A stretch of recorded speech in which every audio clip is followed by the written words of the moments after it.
because as we know, there are known knowns. There are things we know we know. We also know there are known unknowns. That is to say, we know there's some things we do not know. But there are also unknown unknowns. The ones we don't know. Yes, yes, yes. It's boxing talk with Raphie. And we've got a special today. We've got a special today, as the title suggests. We have, once again, Rick Glaser up in the building. And, okay, we're going to have to give this area a second to populate. I can see Rick backstage right there. We're going to give the area a second to populate. There's no one in the building right now. And so, hold on, let me bring Rick in. There we have him, Rick Glaser. How are you doing, Rick? Good, Raphie. Fire away. Come on, forget the preliminaries. Let's go to the main event. Come on. I know Rick's not into, hold on, why am I not showing face? I know Rick's not into this warming video thing, so I'm giving Rick the option. Rick, if you want to just go, if you just want to dive in head first, which I know you do, we can do that. I'm accommodating. Whatever you want to do, fire away. Okay, Rick does not want to wait. He don't want to wait for people. Rick says if they're late, they're late. We're gonna do it. We're gonna do it Rick's way. We're gonna do it Rick's way. We're gonna try it. See how it works out. Rick's way is born ready. Okay. So, as you know, for those who have not been here before, this is, well, if you haven't been here before, you won't know, but this is a boxing talk with Raphie. This is where the good people meet, congregate, and talk boxing. Just trying to level myself up there. Nicely. Okay, Rick, we do the preliminaries. How are you today? I'm doing well under the circumstances as this is going on. I think I can't remember how many days. It started back in like March 12th, and here we are, April 29th. So you do the math. 47 days of like absolute boredom over in America. Crazy. So it's funny, when people asking me to be on the podcasts and radio shows right now, I love it because I have something to look forward to in the morning when I get up. If I wasn't on a podcast or a radio show, I wouldn't have anything to look forward to for the day except looking at my beautiful wife. And, that only goes so far. So, and the meeting is, this is great. I'm glad I can be accommodating for you, because if business was normal right now and the schedule was, I don't know what I could do. I'd be flying here and flying there and making deals and doing what I do every day, where now I have the time, and I'm glad I could be on your show 3 weeks in a row. Every Wednesday, 3 weeks in a row, and I hope it continues. Absolutely. As long as the corona virus has got people hemmed in, locked in behind closed doors, we'll be doing this with Rick. It's a pleasure to have him as per usual. Okay, so we're doing it Rick style, no warming video, trying to stall to get people in here so they don't miss nothing, but there's always the replay. For those who have not been here before, obviously we're on YouTube. This is a YouTube podcast, primarily YouTube based. So the beauty of that is that you can always hit the replay pretty much immediately. For those who after the podcast is aired, there's normally a down period of around an hour or so where the video is not visible if you didn't click it at the time. But if anybody who misses it, and in that period of an hour or 2 hours when it's not visible, when it's being processed, all you need to do is go into my community page section. Go into the channel, go into the community page, and you'll find the link. Anybody who's got the link on Facebook or Twitter, so long as you have the link, you can get into the show. So even if it's not visible, that 2 hour processing period. So community page, Twitter, Facebook, you'll be able to find the link. Okay. So without delay, let's get into it. Okay. So we got Rick Glaser. How How would you describe yourself, Rick? First question: how would you? What is your job title? Because I would imagine over the years, it's kind of had to change and morph with the changing technology. Used to be a promoter and matchmaker years ago up until 2008, and then when we had the recession of 2008 to 2012, everybody was laying people off. They were calling me up and asking me for do things for them. So some of these companies laid off anywhere between 2 and 10 people, and I basically did all their jobs. And I'm, disappointed to say a lot of those people weren't rehired back, but it helped expand my business. And I supply all kinds of services to promoters, television networks, managers, fighters themselves, TV production companies, attorneys, and everything from advice, matchmaking, booking fighters, getting them opponents, sparring partners, negotiating the deals that they can't do, that they have been able to close with fighters, and all kinds of stuff. Sometimes just plain representation they need in a one fight negotiation where they're an impulse with their promoter, or to get a particular fight, they'll call me up. Oh, Rick, I can't get this. They won't pay this, so they want me to do this. And he says, you give me all the details that they've armed you with so far, and arm me with those details, and I'll go to work for you. So I'm basically a hired gun. So I am. Yeah. I'm a free agent, but I'm not free. What is that there? What is that there? Okay, let's get rid of that. Okay, so so your job description has changed over the years with what you've had to do. I don't know. I think my what I really want to get into is it's a question about I'm leading into the I'm leading into the WBA. I'm leading into the WBA situation at heavyweight. It's a big question. It's got many tentacles, but okay, let's just start off with the root of it. Let's start off with the WBA heavyweight situation where you got guys not fighting for years. Well, it's a mess. It's been a lot of lawsuits back and forth. Federal judges have said this guy has this right, this guy's maintained. I mean, Frezo Cuendo hasn't fought in 5 years. The champion, Manuel Char, I think it's been like 2.5 years he hasn't fought. Now, this is the WBA regular heavyweight title. This is not the super belt that Anthony Joshua holds. They shouldn't have 2 belts to start with. That's part of the problem. It's a convoluted mess. Trevor Bryant hasn't fought in over a year, and I guess a year and a half to 2 years now, waiting for his shot.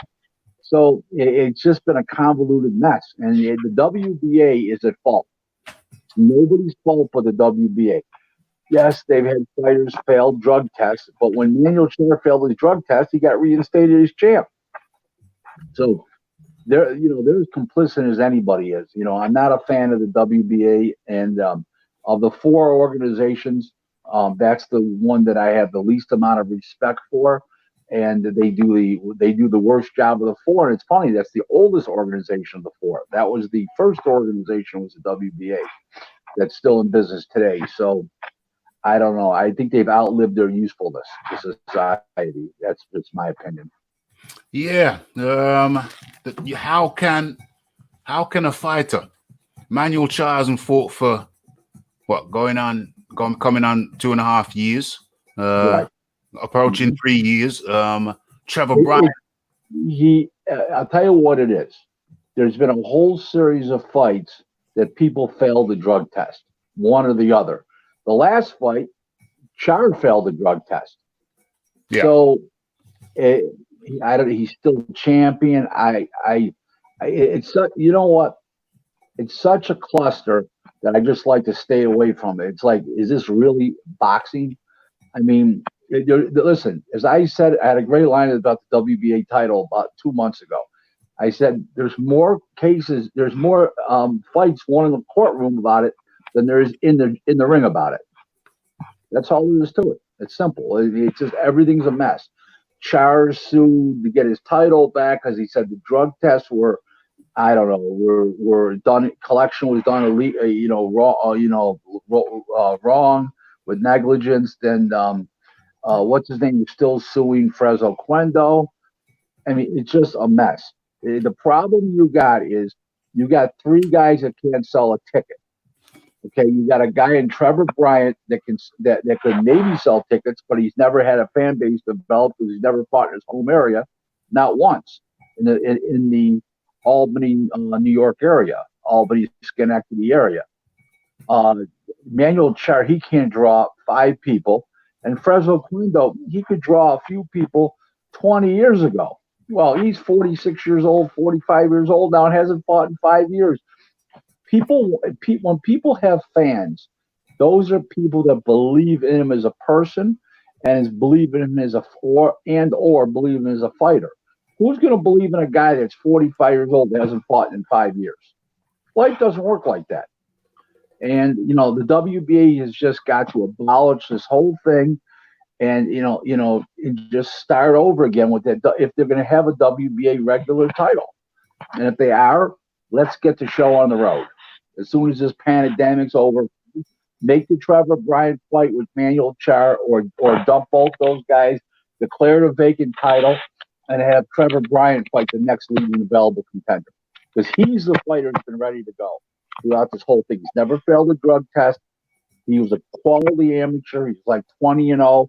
He holds 1 win on TV against 1 quality fighter. The rest of his fought were journeymen with upside down records, but he can fight. Let me just say that to you. So let him fight for the vacant title. Get rid of Char. Char is a nuisance to society. Nobody needs him. How does Char? Have you got a different mic setting, Rick? Have you got a different mic setting today? No. Same mic setting. Okay. Yeah. Okay, that's cool. That's cool. How does Char not fight for close on to 3 years? How does a fighter not fight? How? Because they failed the drug test, and then he failed the drug test. Okay, and it's been in limbo all this time. That's why. And I can't blame Char as much as I blame the WBA. But if Char's people don't want to put the fight on, or Don King doesn't want to put the fight on, or can't put the fight on, Char's had his shot. I mean, he hasn't had any voluntary defenses. He's had nothing. He's a puke. That's all there is to it. Get rid of him. That's all there is. What else can you say? I mean, you got 3 guys that can't. If those 3 guys, any of those 3 guys, especially Char and Fresno Quindo, right about now, if they died, you'd have to draft pallbearers. Okay, there'll be no volunteers. They have no base at all, 0. And if they have one, we haven't seen it. Let's put it that way to you. Yeah, exactly. Where is the fan base? Okay, we're sticking on that theme. We're sticking on that theme of fighters not fighting, and then we're moving through. We're moving through. It's kind of economic based today. So a man like Gary Russell. Oh, by the way, get your questions in, folks. So it's an interview and then a Q&A. So get your questions in. Right. So a man like Gary Russell, who fights once a year, what's the economics behind that? What's the thinking? What's the economics? That's I call that the Al Heyman theory. Get paid more than you're worth, 1 fight a year. And you only got a chance to lose 1 fight a year. Fight less chances to lose. Hang on to your title for a long time. He did the same thing with Adonis Stevenson. He's doing the same thing with Leo Santa Cruz. That's what he does with these guys. And I don't have any idea where the mentality is. All I know is that if you have a champion, he fights. It should be 2.5 times, approximately 2.5 times a year if you're a non-heavyweight. If you're a heavyweight, twice a year. They should be averaging 2.5 fights. So over 2 years, 5 fights, let's just say. What's his name? Leo Santa Cruz on the 9-month program. Every 9 months he fights. Gary Russell fights once a year is mandatory. In 5 years he's had 5 fights, never fought a voluntary defense yet. And that just tells you all you need to know. I mean, I don't know what the thinking is. They fight all these times in the amateurs growing up. They run through the 4s, the 6s, the 8s, the 10s. They get the title. They don't want to fight. I have no idea what they're thinking. I'm sure I know one thing. If you know, we have people from England fighting much more often than that. Well, the UK is a general rule. We have people from Russia fighting more than that are champions. Japanese fighters are, and fighters in Thailand, Indonesia, all over the world, except these certain clique of American fighters that are tied in with Al Heyman, who, as I always said, is definitely a cancer to boxing, and that's basically what he is. I mean, you don't have all the top ranked fighters are fighting on a regular basis. The big ones, Crawford fights twice a year. Lomachenko fights 2.5 times a year on average. I get all that. Okay, the younger guys are fighting 3, 4 times a year, 5 times a year, moving up quick. And you know what? I don't understand why his fighters don't fight that often. Now, the only thing I can think of is 3 things. Okay, is that he's. I know what he's telling the fighters because I've heard it. You can hold the title longer. You only got one chance to lose if you only fight once a year. But I think the reason why he's doing it because he's got too many champions, and he doesn't have enough money to fight everybody 2 to 3 times a year. Let's say 2.5 times a year. He doesn't have the bankroll from the TV networks to do that, and that's what I really believe it is. Because if everybody did fight 2.5 times a year, there would be no money left. So I think that's a big part of it.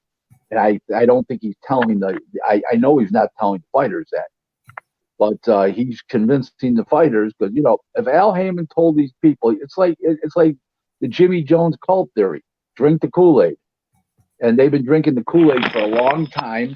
And certain fighters do make money with Heyman, okay, but certain fighters are just sitting on the shelf. Gary Russell should be fighting twice a year minimum, getting about $650 to $750 a fight, and fighting twice a year rather than once a year for $500. Okay, first of all, you can never gain a fan base by fighting once a year. Now the attitude is he's an arrogant guy, so maybe an arrogant, cocky guy. So I don't give a shit. Well, what? Okay, you don't give a shit. Okay, well then that's your business. But okay, then the WBC sitting there and saying, "Oh my God, he's only fighting once a year." Just figure this out, Raph. If they have 17 champions that hold their titles, their world titles, that means if everybody only fought once a year, the WBC would only have 17 title fights per year. So that's less than 1.5 a month. I don't think that would sit well with Mauricio Suleiman. Okay, it can't. So he's not falling into favor with anybody with his, whether it's a game plan, whether it's a career plan. I don't know what you call it. To me, it's a convoluted mess is what it is, because I think there's other reasons why, and I think that is because Heyman only has so much money to spread out on those TV dates for all the. Remember, Heyman's got 14 champs. Okay, and Heyman doesn't have the bankroll a Top Rank does. We know that. Top Rank's got 66 dates a year. What's his name's only got 32. Heyman, and Top Rank's got only 16 champions. Where the Heyman's got 14 with less than half the amount of dates. So Arum has the TV time to fulfill all those contracts and give the guys more than one fight a year, 2 and 2.5 and 3 fights a year. Okay, and I think that's a big part of it. But of course, Heyman's not telling the fighters that. So the fighters are going to end up with their careers. They're going to be shot. They're going to be 34, 35 years old. And they're going to say, where the years gone? I was champ for 7 years and I had 7 title defenses. Or I was champ for 8 years and had 10 title defenses. Some kind of, it's ridiculous. That basically he's the manager, the advisor, and the promoter, because he's dwelling out the money. He's deciding what these guys are going to make. He's deciding who they're going to fight, where they're going to fight. He's the promoter. He's the de facto promoter. he's laying out the money. He's raised the money to do the shows, and it's a shame. I'll just let it go like that. It's a shame because there's no reason for it. There's no reason for it. Well, there is a reason, and it could be. Well, it could be not to benefit the fighters, is what I'm saying. Yeah. If you've got too many fighters, he's got too many rummy fighters. Forget the ones that are champs. He's got all kinds of fighters that don't mean anything to get TV time, and they don't mean a thing. They're not going anywhere. They can't sell a ticket, and they're not going anywhere in the big picture. So why does he have them? The reason why he has them is because he doesn't know any better. And the guys he's got, then he listens to guys around him who brought him the fighters, and they're saying, "Oh no, he's getting developed. He's getting better in the gym. I've seen him." It's all bullshit. Get rid of them. If they can't fight, you don't need them. Okay, or they can't sell tickets, or one of the two anyway. Yeah. Don't forget, Rock. Best fighters are the ones that can sell tickets and fight. And he doesn't have a combination of both. Trust me. Yeah, that makes sense. What have we got in the chat? We have R. Lee. We have Mr. Squiggly. Both ask both ask questions. We're gonna get to those shortly. Who else we got? We got the Philip Carl Roberts and the Red Gloved Militant. Yeah, we got some questions in the chat to get to later. But in the meantime, we're staying on my topic list, and that one doesn't fit in with the topic, so I'll ask that one later. Okay, we've asked the WBA. We've gone through the Gary Russell situation. Okay, Jamal Charlo's house. Have you seen it? Is it Jamel? No, I'm not looking forward to seeing it. I have no interest. Well, yeah, I'm not going to show it to you, but it is a very splendid looking place, and this is still in keeping with the topic of the economics of boxing. Okay, so with Jamal Charlo, we're looking at a two fight. Come see me in 5 years after he's retired and see if he still has that splendid house. Continue. Well, we're getting into that. I'm coming to that. Okay, it's got this huge, splendid house. We have the paradox there. We have a paradox because the PBC guy is now Heyman guy, and he's not fighting the top fights at any given time. If you say who's the top guy, who's the top fight for this guy, the Charlos will not be fighting that guy. How is he living in such splendor? And no, deeper still, my question is, it seems to me, being the operative word, it seems to me that Al Heyman, and you said it yourself, is overpaying fighters. Now, the question is, how do you overpay a fighter? Well, here's how you overpay a fighter. If you put him on the free agency market, how much would another promoter pay him? And if you're paying him substantially more than everybody else would pay that fighter, you're overpaying that fighter. So he's not worth $1.5 million, $2 million a fight fighting those stiffs he's fighting. Okay, now if he's fighting real guys like the beast of burden, as I call him, then okay, fine. But he doesn't fight anybody. He's not a draw. What is he? If it wasn't for Al Heyman's TV money and TV deal, they couldn't afford him. Okay, they could not afford him at all because of the fact that he can't sell tickets. In other words, like Jose Ramirez. Let me give you an example. Jose Ramirez in his hometown area of Fresno, he draws 14,000, 15,000 people. Mm-hmm. Terry Crawford in his home area of Omaha draws 14,000, 15,000 paid. These are all paid people. Okay, the Charlos together, if they fought in the same show, couldn't draw that anywhere. Okay, and that's the bottom line. And they're overpaid. You can't give a guy a couple $1 billion a fight, fighting hobos. Can't draw for what? What are you doing it for? What's the purpose? Entertainment. Yeah, we're in the entertainment business. That's what boxing is, entertainment.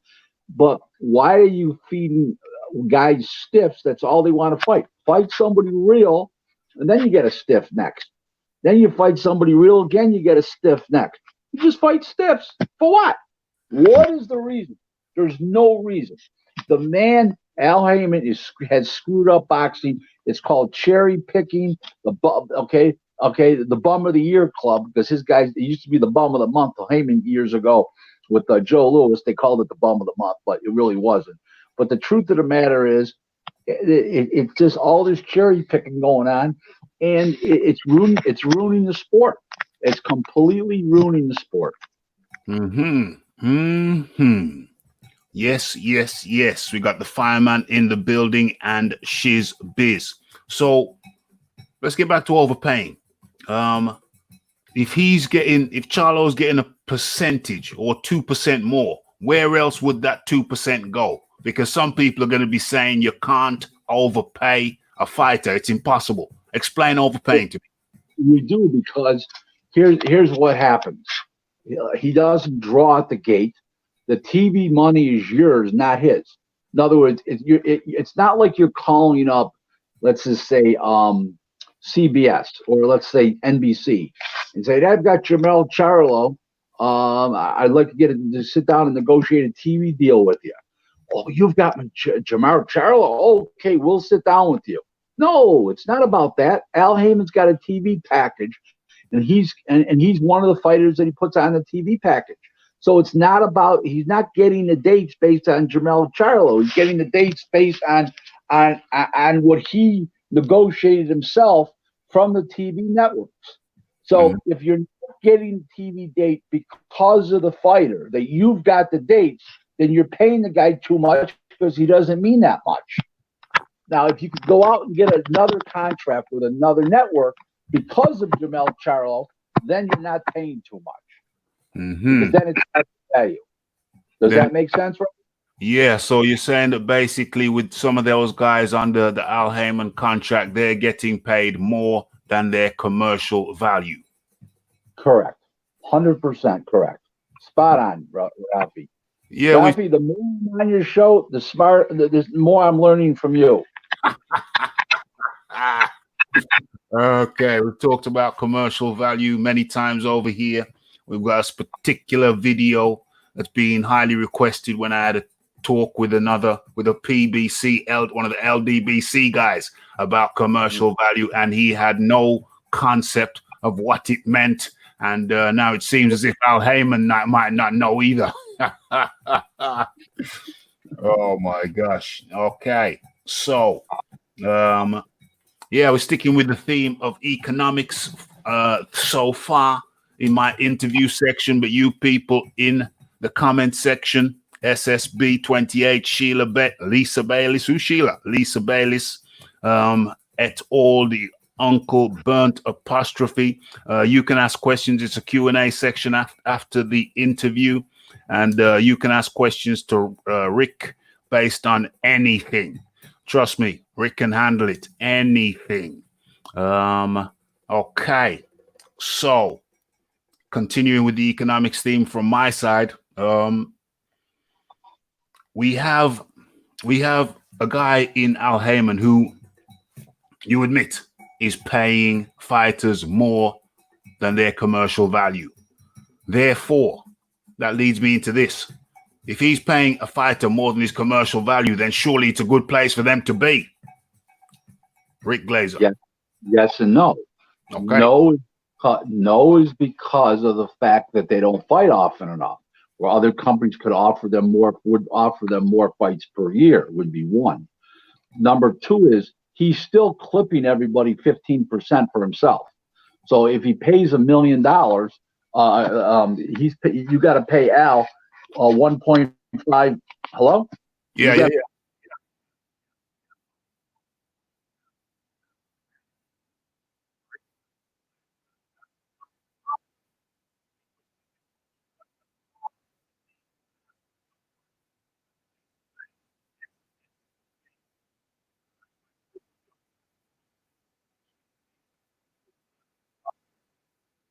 And Hello? we got Rick back.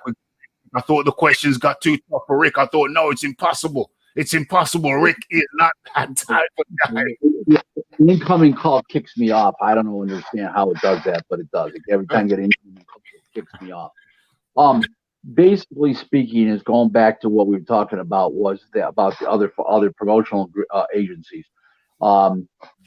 Is it a good place for? Yeah, if you want to fight once a year, it's an excellent place. If you're a champion and want to fight once a year, if you're a guy who can't sell tickets, it's a great place for you because it doesn't matter if you can sell tickets. If you can sell tickets, then Top Rank's the place to go because they'll figure that in the deal. So it just depends on who the fighter is, the weight class, and everything else. But overall, yeah, it's a good place for fighters to be if you want to fight once a year. Don't worry about that. Don't 2 fights. Heyman were okay. Yeah, let's ask that one now. I can't remember the one. It was a minor title fight, and then the other one was on the undercard of the Fury show when Fury knocked out Wilder. It was Daniel Lewis lost to Fandora, which was the Heyman 6'7" junior middleweight versus Top Rank's Olympian Daniel Lewis from Australia. Okay. So I can't remember. The other fight was a long time ago. I can't remember who the fight was offhand. Okay, but it wasn't a case. I know it wasn't a case where Arum had the champ. Watson had the champ and Arum had the challenger. Like I think it was like a junior lightweight title fight or something like that. Okay, so into the question and answers. We're doing the question and answers. I'll get back to the interview in a second, but we got to get these out there. People have asked, they'll need to know. Red Glove Militant from Twitter. Yes, sir. Red Glove Militant in the house. Red Glove Militant, this guy from Twitter is very active, and his question is, do you think when everything is cleared to resume, we will get fight cards immediately, or will there be a period for promotion and fat camp? Or fight camp? It's going to take, if pretty soon they're going to announce the fighters can get back in the gym.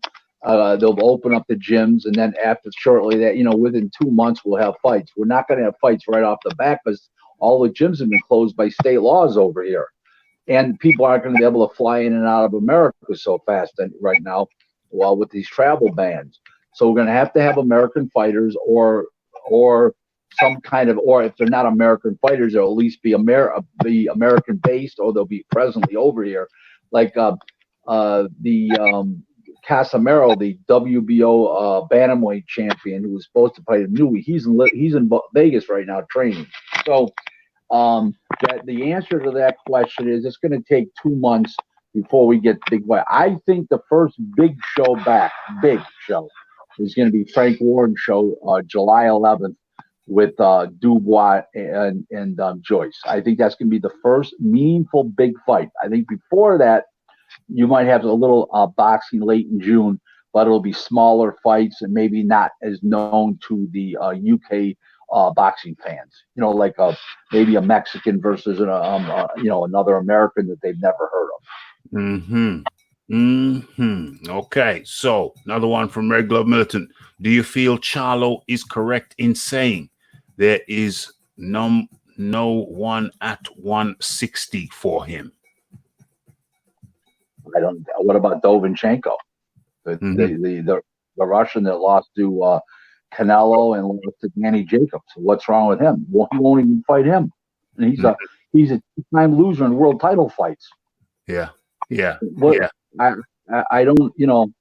What he says makes no sense to me because it's just a pack of bullshit. Is what it is. It is. There's nothing you can say. They say lions only. I wear the lions. Lions only. Where are the lions? Damn, it's certainly not in the lion enclosure. We don't see no PBC in the lions enclosure. No, the only lions we see are the LYINS. Lions. Damn. Okay. Damn. They're just, it's just a con. So, Or is this one? Big up Uncle Burnt Apostrophe. Big up Raphie and Rick, how damaging for the sport do you reckon a serious injury or death would be if it occurred on the female side? Well, that's a hard question to answer because males and females are supposed to be treated equally, but it always in certain areas they treated equally. But I will say to you that women's boxing has never been what men's boxing is. I don't see it being ever as big as men's boxing, and I think a fatality in the ring and a female fight would put a real death knell on female boxing. There'll be a lot of people saying, "Oh, women should be hitting each other in the head and stuff like that." I don't know, but all I know is it surely wouldn't help, and I think it would almost kill women's boxing if that happened. Yes. And people the same way about what they also wrote celebrity boxing. Same thing. Any of these novelty acts. Yes.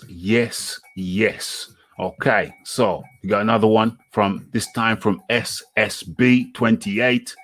Will the Charlo moving up possibly mean that Spence could move up to 154?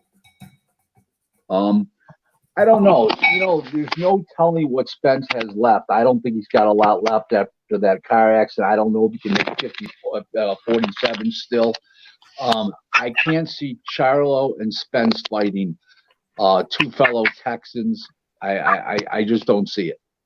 I just don't see it. One comes from Dallas, one comes from Houston. I just don't see them fight. I think they're going to avoid each other. Yeah, I get that feeling as well. I get that. He's never fought anybody in his life. Why is he going to start fighting somebody now?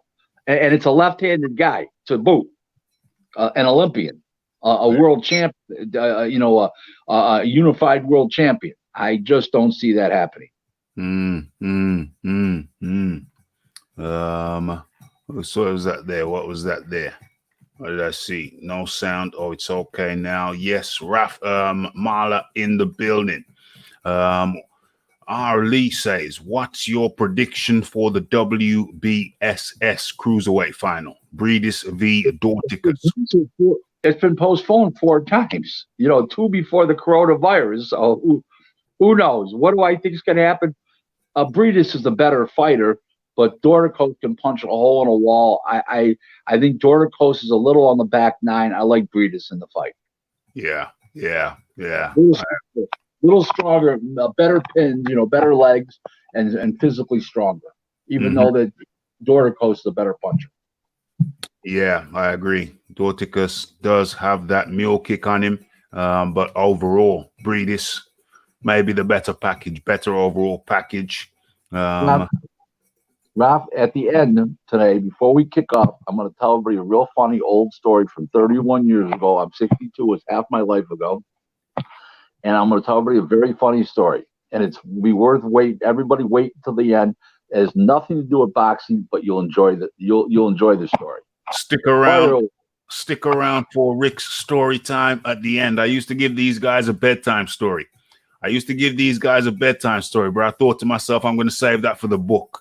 So you kind of replacing a segment that I used to do. So that's much appreciated, Rick. Okay. So Marla says, some people say Mike Tyson was a huge hype job. Do you agree? No, but he was a front runner. He was not a hype job. Okay, he wasn't a fraud, but he was a complete front runner. Every time he was pushed and up against it, he caved in. He either got knocked out, quit, bit in the ear, laid on the canvas. Something. He did something wacky. So I mean, you want to hear something funny about what's his name? He lost to 3 out of 6 losses, career losses. He lost to 3 times the UK fighters: Lennox Lewis, Kevin McBride, and Danny Williams. There you go. Kevin McBride was a UK fighter. Yeah, Kevin McBride was from Ireland. Damn. Mm-hmm. Oh yeah. I was thinking about Kevin McNeely. Peter McNeely. Yeah, McNeely. Yeah. So yeah, you reckon he was a front runner? He was a front runner for sure, for sure. But in the earlier parts of his career, forgetting about the latter part, but the early parts of his career, he only lost to Buster Douglas. Buster Douglas wasn't a champion. I was going to say he only lost to champions, but Buster Douglas was not the champion. Well, there you go. There you go. But he was overrated for sure. Yeah. Okay. So scrolling down. Okay. By the way, Raph, a hype is Wilder. That's a hype job. Well, there's a question that came through on Twitter today. And what was that question? I promised the guy I would ask his question. Let me see if I wrote it down. I'm pretty sure. Yeah, I did. I did write it down. Pretty sure I did. Where is it?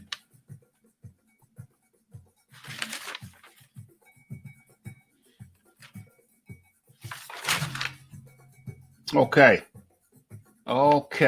So I think I can't remember the fella's name, but you said you'd be watching, so you know who it was. And it was why did Deontay Wilder fall apart in the second Fury fight? Literally fell apart. So that should ask. Apart because Fury was the better athlete going in with the superior ring IQ, as I said, and he dissected him. He realized the mistakes that he made in the first fight, Wilder did, and he dissected. Fury did, and he dissected Wilder because Wilder can't get any better. He's just bad. Most people that are bad have the brains to get better. He doesn't have any to get better. He is what he is. Fury has superior ring IQ, and that spelled the big difference in the fight, making all the adjustments to win. And he had the physicality to do it, and he had the hand speed to do it, and he did it. I mean, he backed him up. He said everything he said he was going to do, he did. He carried it off to perfection. I mean, before the fight, he said, "I'm going to back him up. I'm going to work it behind my jab. I'm going to back him up," and he did everything he said he was going to do. He was very, very confident. Extremely. I know somebody that a guy I know was talking to Fury at the Top Rank gym leading up to the fight, and he says, "I got this." That's all he said to the guy. "I got this. This is easy." That's how confident he was. So Fury knew. He was confident in what he was going to be able to get off on Wilder. I mean, my position on Wilder is that he's just. I mean, he only just stepped up in a 43 fight career. He only really just stepped up. He fought Ortiz, who, okay, you have to give him a certain amount of credit for Ortiz, but he only just stepped up really in the last year or two. Last year, right. 2 years ago, when he fought. 2.5 years. Yeah. To tell you the reason they didn't step him up because he couldn't beat anybody. It was a charade. It was a big charade. It was a carnival atmosphere. That's what it was. It was a big charade. I mean, I remember I watched back the Breazeal fight, Dominic Breazeal. And I remember looking into the crowd because there was a shot of Breazeal in the corner and Deontay Wilder trying to put it on him. He actually got tagged in that exchange. But you looked in the crowd and there was no tension about who's going to win. It was just, go on. It was like a football game where your home team was just far superior to the incoming team, and people were just there to cheer for the victory. It wasn't really a match. And even when I saw Dominic Breazeal at the weigh-in, before the weigh-in, the press conference, he just seemed to have zero confidence. Well, that's because you're fighting C fighters when you're a world champion, and that's what you end up with. You end up with a gross mismatch. As bad as Wilder is, I mean, just imagine how bad Breazeal is and the Gerald Washingtons and those guys. Yeah. So there's the answer right there. Yes. So Ross Clot in the building. We have a question from Ross Clot. Is Andrade really a threat at 160? Well, he's such a big threat, Jamal Charlo won't fight him. So that tells you all you need to know. He's legit. He's left-handed. He's an Olympian. He's a good fighter overall. He's undefeated. He was a junior middleweight champ first. He's a good fighter. I'm not going to call him great. He's very awkward. He is. He's tough to fight. But Jamal Charlo doesn't want to be in the same building with him. So that just tells you all you need to know. Jamal Charlo, I think you have to call it a duck. Jamal Charlo's been ducking Andrade for years. Okay, and back to that was a question from Ross Clark. Thank you, Ross Clark. Keep the questions coming. I'm going back over. Oh, okay, we got another one from Ali. My bad. R. Lee says, what is going on with Gilberto Ramirez? Zorro is on the shelf because he can't. He's got a contract with Top Rank. He can't a promotional deal means you can't fight for anybody else but Top Rank. They offer him very, very, very good money to fight, and he wants like 2.5 times as much to fight. Now Eddie Hearn sat down with him and tried to work out a deal where maybe he'd buy his contract with Top Rank, but he told Eddie he wanted $2 million a fight when he should be getting $750. So that's the end of that story. So he's on the bench until he smartens up. He's on the bench. Damn. These guys. I'm going to go back to it. How can he afford to sit out, though? How can he afford to sit out? What the hell's going on? I don't get it. He had 6 title defenses at $750 apiece, and Top Rank spoiled the guy. And now the guy thinks he's worth $2 million a fight because they're going to put him in with the champions at 175. He was 168, so now he thinks he should get $2 million a fight because he's undefeated and he's this and that. He can't sell a ticket. He's not a puncher. He's left-handed and 168-pound left-handed Mexican don't sell. And one that doesn't speak English in America, even worse. So what do you got? You got nothing. So that's what the fact. If they offered him, I think even $1 million a fight, he still turned it down. I think he wanted like $2.5 million for Eddie Hearn for fights. So Eddie Hearn just said no and moved on, from what I understand. So it seems he's got a bit of a nest egg and he's prepared to sit down and live on the nest egg. Because the contract never runs out if you don't perform. You have to perform for that contract to run out. So Top Rank just keeps offering them fights. You turn them down. They keep extending the contract. You don't fight for a year. They make you the 2 offers that they have to make you. They get a year back on the contract at the end. So, he needs to fight. That's all there is to it. If he doesn't, he's a putz. Damn, he's on a road to nowhere. If he keeps on sitting this out, he ain't going nowhere. He's just burning through the nest egg. I don't know. Maybe that's part of the financial imprudence that I'm alluding to here. What we got here? Dorticus is the power puncher, but really don't have nothing else. Yeah. Correct. It's amazing because he doesn't have good balance and he doesn't have good legs, but he generates tremendous punching power, and that's very unusual for a guy that doesn't have good legs and doesn't have good, real good pins under him. The last guy that did that was Tommy Hearns, that I can remember. Yeah, big guy, skinny guy that could really bang. Before that, even it was Bob Foster back in the 60s and early 70s. So it's very, very rare that happens when a guy's tall, skinny legs, but can really bang. So is Deontay Wilder the hardest puncher ever? No. He's his fight. No, because he's fighting immobile. He's fighting objects that are standing right in front of him. The guy moves 2 inches to the left, 2 inches to the right. All that power is gone. So no, absolutely not. If you could hit a moving object and do that to him, like Foreman did to people and stuff like that, that's a puncher. Those are punchers. That to me, he can punch, but he's not one of those all-time great punchers because the guys are. I mean, listen, Dominic Brazil literally walked across the ring and said, "Hey, knock me out!" Right in front of him, didn't even move his head. Boom, out went the lights. So and all these other guys, the same thing. If he fought somebody that was talented that moved 2 inches to the left, 2 inches to the right, we end up with him getting beaten up like Tyson Fury did to him. You saw what those punches did to Tyson Fury in the second fight when he was really in shape. They did nothing to him. They bounced off him like they didn't exist. And to be fair, he was a moving target, which is what you're supposed to be against Deontay Wilder. He's supposed to put him on his back. He's supposed to be a moving target. Come inside, put him on his back foot, hit him with hooks, flail around because he has flailing punches. You go for the hooks, and that gets in the way of his punches. So he's all messed up. And if you're pushing him back at the same time, he don't know where to go. This is a story. Lennox Lewis could box and punch, and he could hit a moving object. That's how he did. Yes. Box and punch and hit a moving object.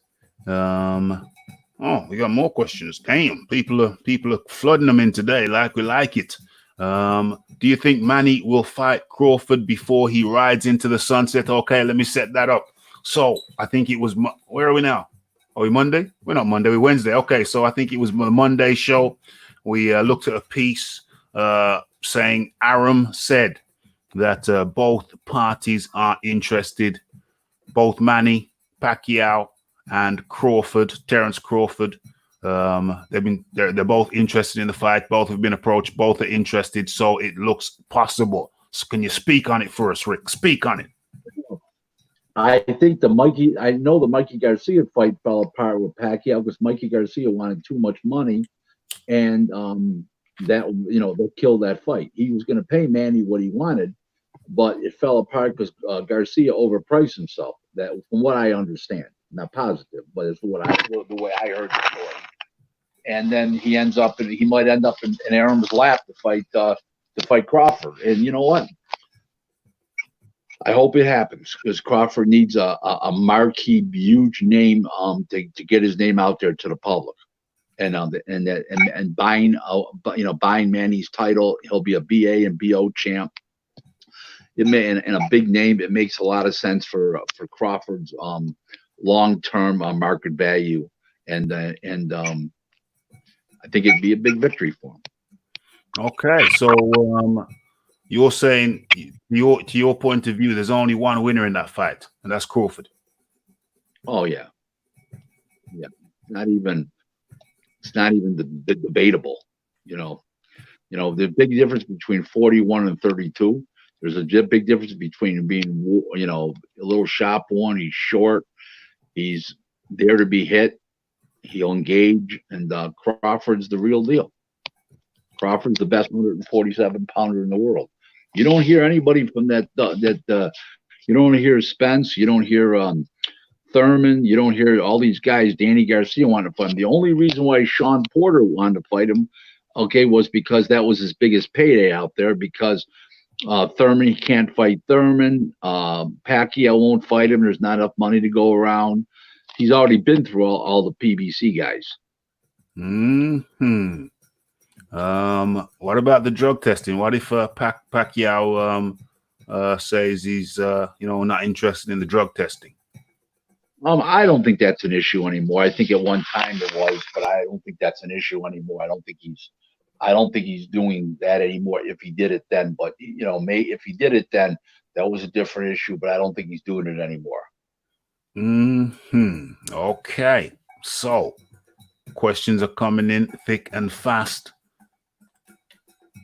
Again, from the Red Glove Militant, does the WBSS return for another season? I don't know. They've had so many starts and stops, and it's gone so choppy. I don't know. It depends if Camosa wants to keep putting up the money. I don't know. I'd like to say I have an answer of yes or no, but let's get through this cruiserweight fight. Let's see if they announce something. Then we'll have an answer. Other than that, I'd just be guessing. And I'm not a guesser. I'm not a guesser. I hear you, but Rick. it is Red Glove Militant. It's a great question. I just hope Red Glove Militant's following me on Facebook, on Twitter. Yeah, definitely. Definitely believe he's a follower. Definitely. A regular over here. So he's seen all of your interviews. And we have El Jefe too saying, why am I ducking you? El Jefe, you can come over here for that work any time. He's talking to me. Don't worry. And how do you do, El Jefe? Okay, we got one from SSB. Do you think Freddie Roach coached Fury in the second Wilder fight? Do you think if Freddie Roach coached Fury in the second Wilder fight, would the result have been the same? It didn't matter who trained Fury for that fight. Fury is a brilliant guy in the ring. He's a ring general. He's a ring master, and he had complete control. I don't care who. My little sister could have trained him. So Fury's Fury. Let's put it that way. Remember, Fury's not a manufactured fighter. Fury had a lot of tough man fights, amateur fights. He was out there 17 years old at the Kronk gym, banging away and doing all the good shit you're supposed to do. He's not a manufactured fighter. He's as real as could be. He's a real fighter. That's what you got. Fury is a real. No matter who was training him that night, he was winning.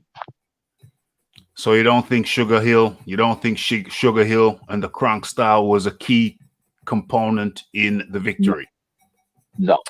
I think I'm not saying Sugar Hill didn't do a great job, but I'm saying to you, he was winning that fight no matter what. Didn't matter who was in the corner.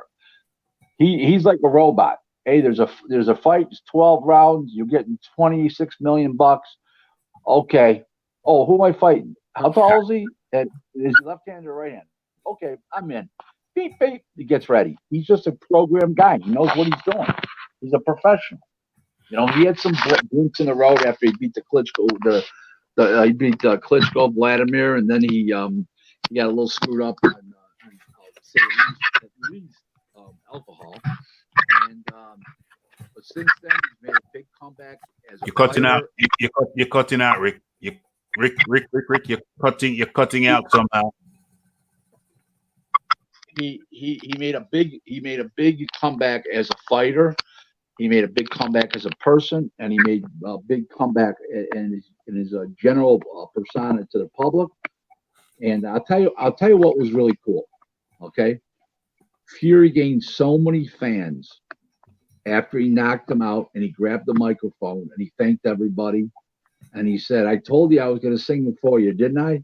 And he started singing American Pie. People are talking about it to this day. They come up to me. They say, well, they were, even with the supermarket with the mask on. Hey, you're Rick Glaser, the boxing guy. I go, oh, yeah. I watched that Fury fight. That guy Fury, I saw him sing American Pie. I loved it.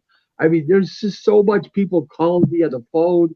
People hitting me up on the inboxes and all that kind of stuff on the Facebook and just saying to me, Rick, the guy's unbelievable. What a showman. How classy.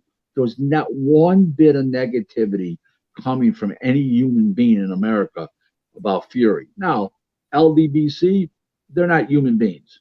And the thing is, they can talk about all these scandals and they can talk about phony glove things, which was from the first fight. And it was photoshopped. It's a ridiculous. It's ridiculous claims. The truth of the matter is, he won fair and square. Let me ask you this. Piggybacking off that, if you'd have sung 99 Red Balloons, you remember that song? 99 red balloons go by. So the question is, if he'd have sung a different song, would that be? No, it would be. No, it wasn't the American Pie song. It could have been Sweet Caroline. Okay. It could have been any of those cool songs, old songs. And he just has that personality. Grabbed the microphone. You got Frank Warren and Bob Arum, two older guys, Hall of Fame legends over there in the UK. One legend over here, and the next they're singing with them, and they're all, everybody's. It was just great. It was what boxing's supposed to be, And I'll tell you one thing: you didn't hear Deontay Wilder screaming for a rematch inside the ring, did you? That's right. His legs were gone. The suit was too heavy. He was okay He was okay until they put the batteries in. When they put the batteries in, that exceeded the weight limit that he could carry to the ring. You know, on a truck, you see the weight limit and you can't exceed it. Well, that's what happened when they put the batteries in. Right. Oh. Okay, so Wilder needs to put his gloves up. Boxing one-on-one just needs some defense adjustments and would be a much different fight. That's a big Wilder fan there. Is that the case? Is that what he needs to do? Put his hands up. I would say 2 years ago, yes, it would be a different fight if he did it a year and a half ago, but not anymore. He's so shot now that he's be damaged goods. You can't take a sustained beating for 21 minutes of a fight and be the same person anymore. And he's left a lot of himself in the ring that night. I'm positive of it because it's just impossible he didn't. And whether he keeps his hands up or not, it doesn't matter. The end is near and it's inevitable. Wilder, let me get this straight, Rick. Let me get this straight. Wilder is a shot fighter. Is that what you're saying, Rick? Yes. Damn. So it's too late. It's too late in the day. You can't teach an old dog new tricks, Rick. Is that what you're telling me? You can't teach a young dog new tricks when it's Wilder. Mm-hmm. I mean, 34, 35 years old, he shot. I mean, he was destroyed in that fight. His psyche's destroyed. You can't get hit in the head that many times and not leave a piece and have your confidence shattered like that. And leave a piece of yourself in the ring like that and be just as good the next time. Life doesn't work like that. It don't work like that. Rick, when was the last time you saw a fighter bleeding out the ear?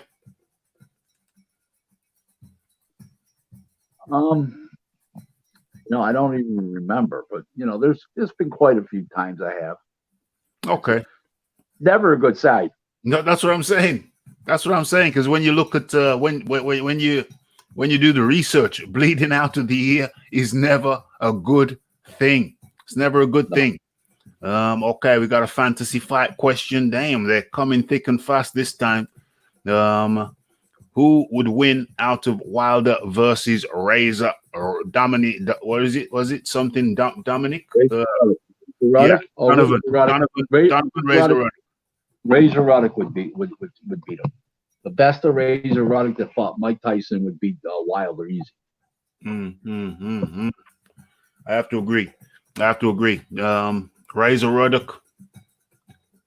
He was a damn decent fighter. He was more than decent. He was a good fighter. Razor Ruddock was a good fighter.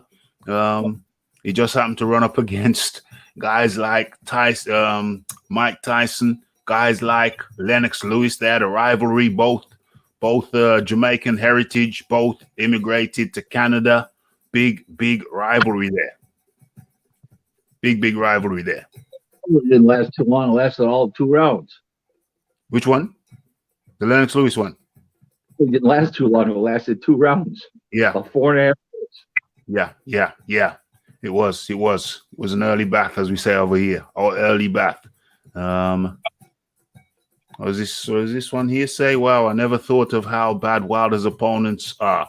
Since Wilder is so bad. Damn.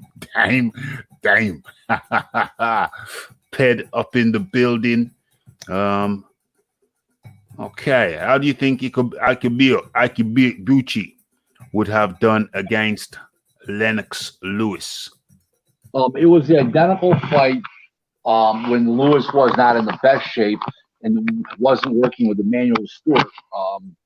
As the or I shouldn't say it wasn't working with Emmanuel that long, was the Mercer fight. And but once Lennox became Lennox and he became the best he could be, he would have beaten AJbxng. AJbxng and David Tua were basically the same guy, and Lennox played with Tua. Remember, Tua and AJbxng won a split decision over Tua, and it was a sensational fight. Lennox played with Tua. Yeah. That's a good point. That is a very good point. They're coming thick and fast. How should ESPN build up Inoue to the American market? Just show them. That's all you got to do. If you see him, you're a believer. Yeah. That's all there is to it. Yeah. He's a great puncher.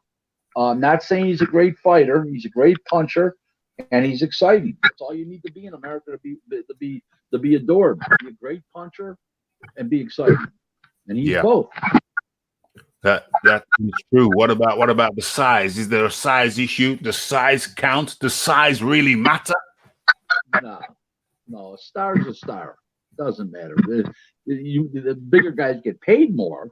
Don't get me wrong, but the smaller you are, they don't care how much you weigh. You're fighting a guy your same size. It's going to be a great fight. If he fights, I mean, Casemiro, I was supposed to be there April 25th.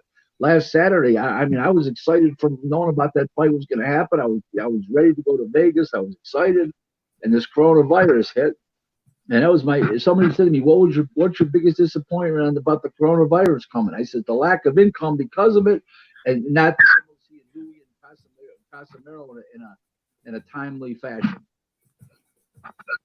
Yes. Where are we?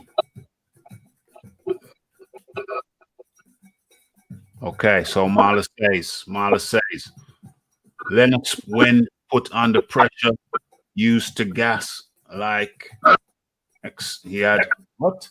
I don't think so. Lennox, when put under pressure, used to gas. IKEA had exceptional stamina and a great chin with speed and punching power. I don't. The only time he gassed was against that I remember was against Frank Bruno, and then Bruno gassed and he caught up with Bruno. But I think that was more the exception than the rule.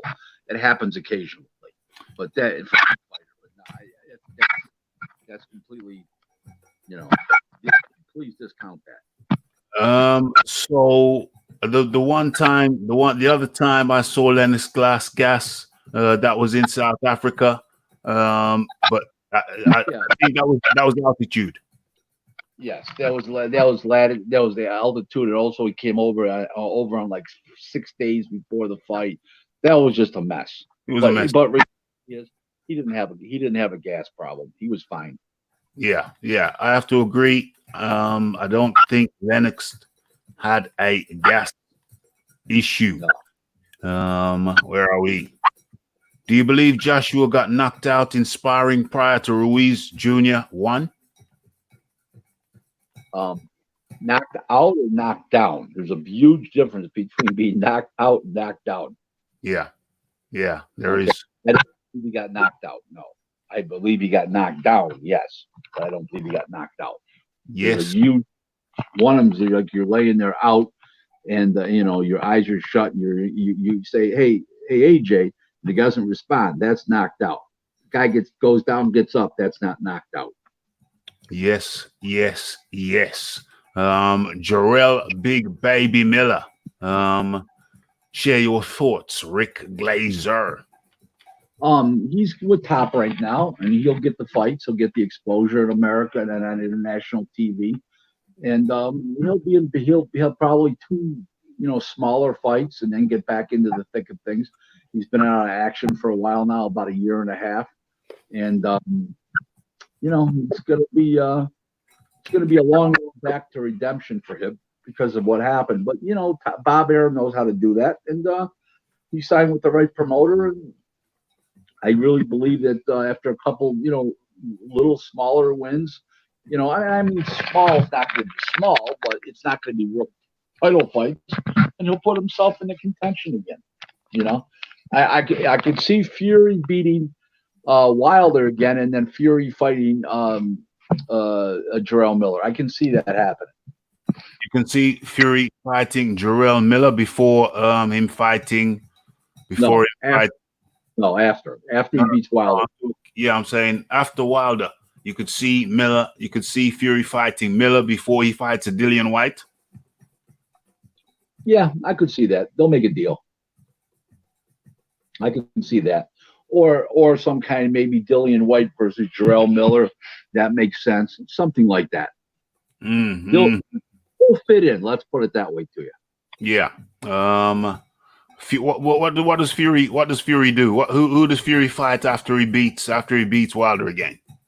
Well, he could fight White, or he'll fight Miller. It depends. Sometimes the WBC will give you an exception for a voluntary defense because they don't expect you to fight an animal every time out. You give the guy a breather and cut him a break. You know what I mean? One of those stories. So who knows? But he's going to fit in with somebody, being with Top Rank. Yes. Her ain't going to use him. He's learned his lesson. Yeah. But where there's money to be made, there'll be a promoter. Okay. So the IKEA part is overrated. Okay, that's the IKEA thing, and that's the IKEA thing with the. So we're looking at here. We're looking at Lisa Bayliss. Hello, Lisa Bayliss. Who do you think will be victorious between Beterbiev? Beterbiev destroys Bivol. Too strong, too tenacious. It's a bad sign that Bivol says he can make 68, which he can. Okay, and the other guy's a beast at 175. Too big, too strong, punches too hard, and he'll walk through Bivol like he doesn't exist. The big difference between the pros and the amateurs, guys. This guy's got tremendous physical strength and punching power. And Bivol's not a big puncher; he's a jab artist. And what's his name will walk right through him, like he'll just walk right through him, like Swiss. Damn, he's gonna cut right through Bivol. He's Beterbiev. So where are we here? Chris Bird didn't think it was overrated, and David Tua had an exceptional chin. Okay, that's more talking to the other topic. Going back to Ikabuchi, is that what he's saying? Yeah, going back to it. Ikabuchi was a head case. Lennox would have completely controlled that fight just on game plan with the jab and jab being mobile, and just like he did with Tua. It's the same fight all over again. Yeah. What are your thoughts? This is Ali again. Ali, new in the comment section. Hit that subscribe button. Ali, hit that like button if you're enjoying the show, and don't forget about following me on Twitter and following Rick Glaser on Twitter. And don't forget, I think the link is already in the description box. Pretty sure of it. I'll check it later. And don't forget the super chat button right there by the comment button. Okay. So what are your thoughts on Josh Kelly? Did he get exposed by Ray Robinson, or was it a stylistic issue?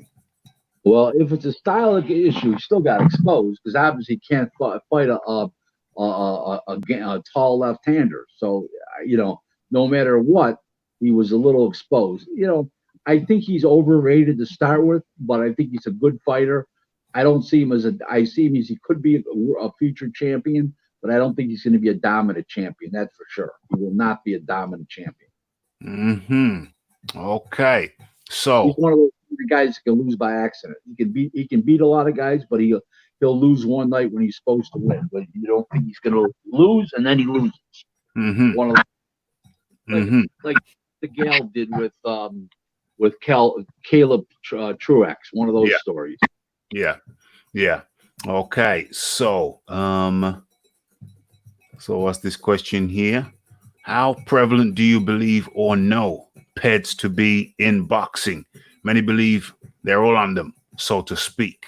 I could imagine this for recovery purposes, if nothing else. The bigger guys, the heavyweights and the cruiserweights, I would say most of them. They're cycling in, they're cycling off, they're but the smaller guys, no. These guys can barely make the weight that they're at, the 54s and the 47s. Those guys are big for the weight to start with. So I don't believe that they're on PEDs, but I believe the cruiserweights and the heavyweights are on PEDs. Okay. Most of them. Okay. So should these sanctioning bodies get rid of these franchise belts and diamond belts and just have one belt per division? They should get rid of the franchise belts. They should get rid of the diamond belt. This is how I feel. If a guy is a unified champion, okay, instead of having a year to fight your mandatory, he should have 16 months. Okay, if he's got 3 belts and you're a mandatory, he should have 18 months to fight to fight you, and that's the story there. You know, I don't think having franchise belts, diamond belts, I think it depreciates the quality of championship and a title, and I think it's not good for the sport. Mm-hmm. Franchise belt is not bad for the sport. I don't know. Your mic is squeaking and creaking, and I don't know. It seems like your mic's having fits. So, yeah, I can still hear you. That's okay. We're still hearing you. Okay. So where are we now? Okay. So question: after Lopez took care of Richard Comey like he did, do you think he's ready for Loma? And how do you think Tank would do against Luke Campbell? That's a two-parter. Is Lopez ready for Loma? I'm not saying Loma, and that was misunderstood the last time somebody asked me this question on one of the shows. I'm not saying that Tank will beat Loma, but if any lightweight can beat Loma, it's Tank. I mean, it's Teofimo Lopez. He's capable of winning when they fight. It's not like it's going to be a gross mismatch. It's not going to be Joe Calzaghe and Jeff Lacey. It's going to be a fight. Mm-hmm. It's going to be a very close fight. I have a feeling that it's going to be a changing of the guard, like when Ricky Hatton fought Costazu. I think it's a good fight, really. As far as the next question, I think Gervonta Davis is very overrated. He doesn't live right. He doesn't train right. And I don't see a big future for him as far as just fighting stiffs, but fighting real guys. I just don't see him beating anybody real. And Luke Campbell's is a second tier, very good fighter that's capable of beating Tank Davis. I'm not saying he will, but he's definitely capable. Definitely capable. I think I'd still, even though everything you said is true, I think I'd still edge. I still go with Tank on that one. Well, yeah, that's what I said. But he's capable. Yeah. But I will tell you, I don't see Tank beating Ryan Davis, Devin Haney, Loma, or Teofimo Lopez. No, he beats none of those guys. Yeah, I agree. I agree with that too. Definitely agree with that. He's not dedicated enough. If he were dedicated, that would be a different question, but that's not the situation. That is not the situation that we're facing. Okay, let's scroll on down. Wilder got beat up. You can't teach. What does he say? Wilder got beat up. You can't teach. I think he's saying you can't teach that necessary defense in a year. If he's been fighting for how many years he's been fighting for now, 40 fights, and he don't know how. I think it's 12. It's 12 years. But first of all, I love the name Reverend Pickles. That's a fun name. Number one, congratulations, Reverend Pickles. But it doesn't matter how much delay there's going to be in the fight. Nothing matters. Okay, Fury's Fury, Wilder's Wilder. Wilder isn't going to get any better. I don't care who trains them. Nothing's going to happen any differently. He's a shell of what he was. He's going to be a shell of himself. And Wilder's going to be more confident and walk right to him and just take it right to him. He won't even be skeptical this time. Yeah, I agree. He's going to put it on him even more. Fury is going to put it on Wilder even more. Talking about Wilder, have you heard about the bicep? Have we talked about the bicep tear, the alleged bicep tear? That's excuse 249. 249 minimum. 249. Yeah. I mean, come on, please. Yeah. Please. They got excuses per hour. The LDBC, the Haymanites, what's the other one? The Agenda Crew. All those people are completely wacko. Okay, they're complete. It's unbelievable. One guy told me, one guy actually hit me up on inbox on Facebook and said, "Who said that you were ever an expert?" Said to me, "Who said that?" He says, "I get paid for my opinion daily for 29 years. Somebody must think I'm an expert. I keep getting the same customers and more." So they just don't get it. They don't get it. They don't get it. They don't get it. My feeling, my philosophy on people coming out of the woodwork and telling you don't know ish is okay. I've got you telling me I don't know ish, but I've got people who are by far your superior saying otherwise. I would be a fool to listen to you. Case closed. That's my stance on it, Rick. Let's scroll on down. Let's scroll on down. Okay, there's a lot of talk. There's a lot of talk. There's a lot of talk about the IKEA versus Lennox. There's a lot of back and forth on that. There's a lot of back and forth on that. Okay, we got Big Boys Boxing in the building. Whack versus Johnson going ahead in Poland on June the 12th with no audience. What do you think about that, Rick?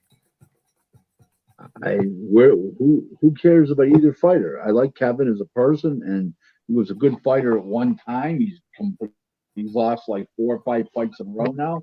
Maybe, I believe, at least the meaningful fights. He might got to win somewhere. And Walk is yesterday's news. I mean, it's a non-starter for me. Does it deserve your and mine attention? The fact that it's going to go June 12th, it's a little early, and I like the thought of it, but I don't like the fight itself. It's a fight to nowhere. Will you be watching that fight, Rick? Not if I have to. So it seems to be a theme is emerging. It's not just a case of just putting a fight on and people will watch. Even in the COVID era, people still have a level of discernment. People want to watch meaningful, purposeful fights. What is meaningful purpose about Morris Walk and Kevin Johnson? Nobody can give me an answer. There's nothing meaningful purpose about it in the year 2020. Now, if that fight was in 2012, 2014, then it's meaningful and useful. Today, nothing. Kevin's got about 14 or 15 losses now. The other guy's got about 5 or 6. It's over. Game's over. Game over. This stage is just taking more concussive damage to the fragile brain at an age where perhaps it is less forgiving. Okay, a lot of talk on still the IKEA thing. Massive. Okay, I think we've got a question. What's this guy here say? Reverend Pickle says a good boxer mover outclasses Miller. Discuss. Well, yeah. I mean, it outclasses Wilder. It outclasses a lot of guys. Some guys can do it and some guys can't. Guys who do good against movers, Fury does good against them, would do good against movers. Certain guys do and certain guys don't. And, Wilder obviously wouldn't. And I don't think Miller's any differently. I think that gentleman is correct. Okay, so correct me, people in the chat, if I'm wrong, but I think I saw a headline which read, Spence says he would beat. Yeah, I wrote about that on Twitter today. I wrote about that on Twitter. I don't like these guys that are these current era of champions, literally saying this about former fighters that are retired, that are great fighters, were great fighters. And I don't like it about people saying, "Oh, I would have beat Joe Calzaghe." I don't like this saying about I would have beaten Lennox Lewis, or I would have beaten Spence saying about Floyd Mayweather. I think it's very disrespectful. And they had their time. You've got yours. And how you answer that question is somebody says, "Hey, do you think you would have beat Floyd?" I would have been just happy to grace myself in the same ring. as Floyd, and it would be a great fight. I don't know who'd win. That's what you say. You Yeah. don't you don't come out and say I would have beat him, and it's just these guys do it all the time. They run down our legends. Our legend, believe me, just like I said about Roberto Duran, he would have walked through Floyd like walked right through him. These guys don't realize how great these fighters were years ago. First of all, they fought 15 rounds. They were in the gym on every Monday, like I told you, back in the gym after their fights. It's the different era of fighters. And everybody says, well, Duran wasn't in best shape. He partied too much. No. He didn't do that till he got the welterweight. When he was 35 and fighting non-title fights at 40, he was in shape. He was back in the gym on Monday. Once he got the Leonard fight, he got a couple $1 million. Then he started to do that, the partying and stuff like that. But before then, he was a beast. And there's just it's a different era of mentality today. And for Spence to say that about Floyd, I don't like it. Just like that. I'm no Mike Tyson fan, but Wilder said he would beat Ali and Tyson. I mean, would beat Ali and Mike Tyson. Ha. And Ha. it's he's not only incorrect, it's disrespectful. I'm more about the respect factor. I'm more about the respect factor that I am to a legend of our sport, like Lennox Lewis, Mike Tyson, like Muhammad Ali, that I am about whether he thinks he could win or lose. Yeah. It's a respect factor. It's disrespectful and, quite frankly, quite comedic, in my humble opinion. Who was name a couple of the best fighters you actually you personally saw? I saw them all. I mean, I was a kid. I saw Ali. I watched, not in person, but I saw Ali fight on TV. Yeah. I mean, I've seen Whitaker, Lennox Lewis many times. Obviously, Roberto Duran, Sugar Ray Leonard, Marvin. And as I've always said, Calzaghe to me is the best super middleweight ever. That's all there is to it. Nobody can convince me that Roy or Andre Ward would have beat him at 168. Just not on my money. You'd have Calzaghe winning that match. Yeah, I think he was too much. It's very, very, very hard to fight a guy for Andre Ward, who's very conventional. So from a guy that does nothing normal in Calzaghe. Yeah. And as far as Roy Jones goes, listen, Calzaghe was Calzaghe's last fight too. He was shot. That's why he didn't fight anymore. Roy Jones was his last fight. He realized he didn't have any more. He still played with Roy and won 11 out of 12 rounds. I was the matchmaker for that show. I'm just explaining. Yeah, I hear you. But I think Roy Jones, by that stage, he was more sharp worn than Calzaghe. Would that be fair? Yeah, but it doesn't make up for the gap. There was too big a gap there. The guy won one round. The first round, he lost 11. It's too big a gap. In other words, if a guy's not what he was, and he's fighting a guy like Calzaghe, who was also on the back nine, but maybe not as far. It's going to be closer than that. It was toyage. He just stepped around him, and it wasn't like it was a close fight and a couple rounds when it could have went Roy's way. It was one-sided after the first round. Roy never won a second of the fight after the first round.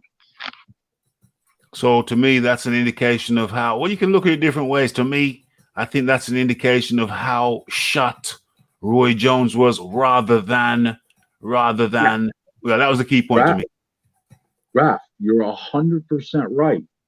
But the styles is what separates the men from the boys in that fight. You can't. Let me ask you a question. You're a very intelligent guy. Put yourself in the mind of a trainer. How do you get fighters? Where do you get fighters? Don't call Rick Glaser, okay? But where do you get fighters to spar with Roy Jones that can prepare to fight Calzaghe? Just because they're left-handed doesn't mean that will prepare him. That's a different style, how he steps around, how he slaps, how he moves, how he twists around you. That's very rare a big guy. You see that in the little weight classes. Okay, you saw that with Pernell Whitaker. You saw that with Paul Spatafor. You saw some of that stuff in the smaller weight classes. You don't see that in the big weight classes. Who's he going to spar with to prepare him? There's nobody. That's true.